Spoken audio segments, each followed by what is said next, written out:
in life, we have all these amazing people in our life and we build all these relationships and we put in this time to build these relationships. And we're constantly searching for people in our lives that we don't have because we act like we don't have people.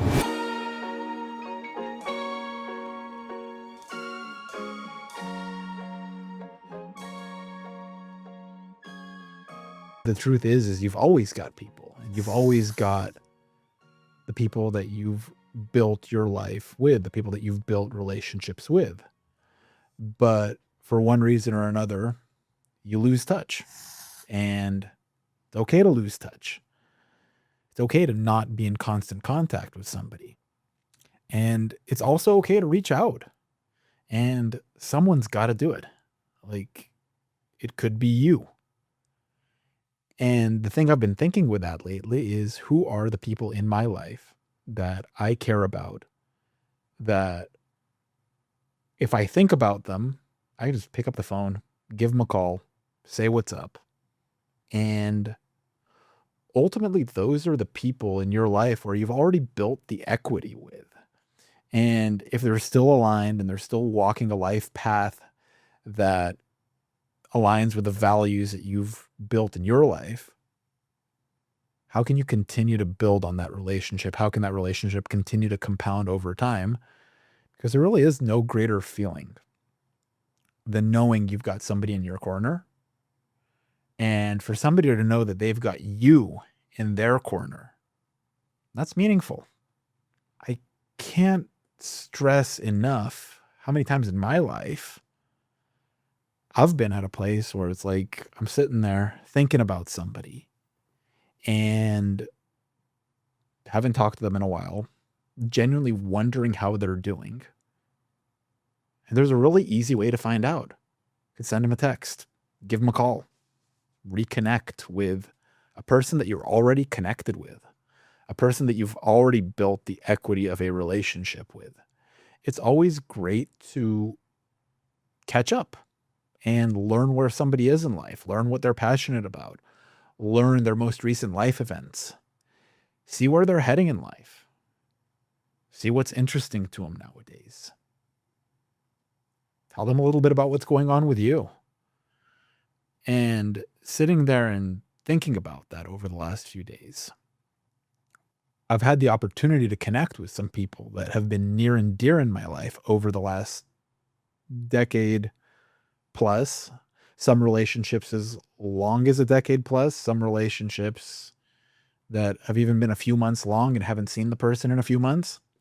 And I feel like we place more value on the people in our lives that we haven't met yet than the people in our lives that we've already built relationship equity with.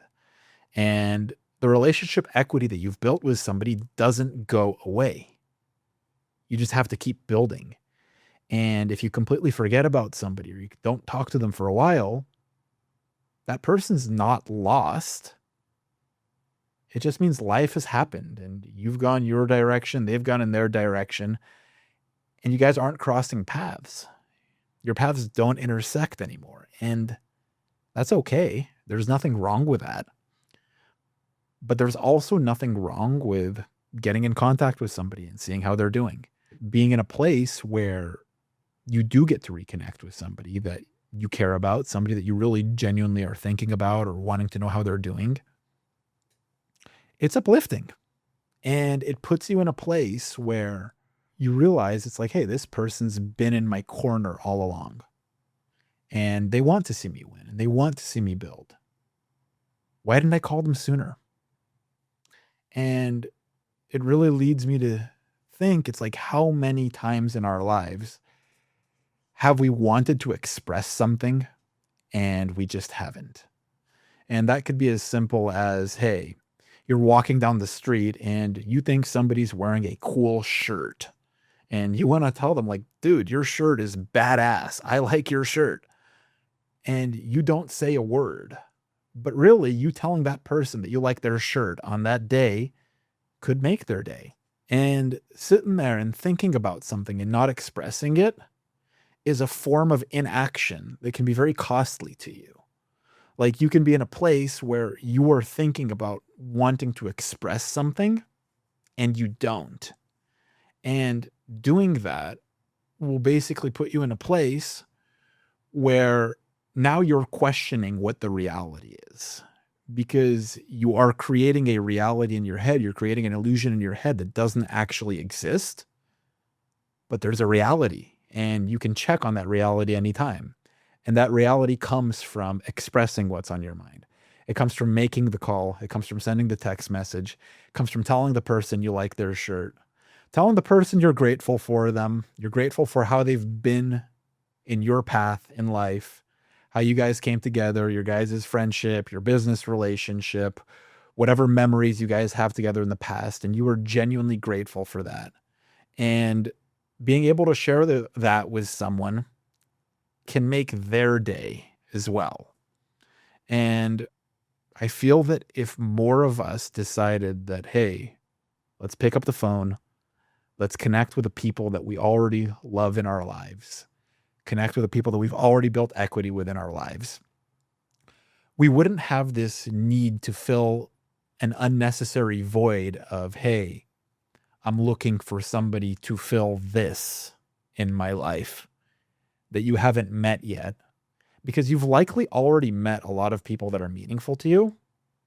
And sometimes they're just one phone call away from you just being able to say what's up, and a simple what's up, how are you doing? It goes a long way in our life and it matters. I feel like a lot of us don't pick up the phone, don't reach out to somebody, is because we feel like if they would have wanted to hear from us, they would have reached out to us. And that becomes a really dangerous trap, because somebody's got to be proactive. Like somebody's got to take action in life. And the proactive person may as well be you. Like you can sit there, you can think about whatever you've got going on in your life. We all do. We all have hopes and dreams and aspirations and jobs and friends and many different directions that life pulls us in. And so does the other person. But the most meaningful thing is what connects us as people. And everybody's connection is different. And it's important to acknowledge the connection that you have with one person is going to be different than the connection that you have with another person. And maybe speaking with somebody or connecting with somebody really feeds a part of you that there isn't anybody else in your life that has fed for you. So I think that it's really important to not make any assumptions as to where the other person may stand as far as wanting to speak to you or texting you or calling you, because people are busy. Your life isn't always going to intersect with somebody. There could be times in your life where you see somebody every day. They don't talk for 10 years. But really, that person was thinking about you in year 4, 5, 6, 7, forgot about you for the next 3, and then in year 10 decided to give you a call and just say, hey, I'm thinking about you. How are you? And I feel like that matters. Who's somebody in your life that crosses your mind from time to time? Maybe you made some real memories with this person. Maybe it wasn't that serious, but you always enjoyed speaking with them or their company or seeing them. You guys always had good interactions. Who's that person for you that just crossed your mind? You could pick up your phone and maybe send a text message to them and ask them what's up. Hey, haven't talked to you in a while. How are you? Or even take it a step further and pick up the phone and give them a call and catch up for a bit. Because those are the people in your life that matter.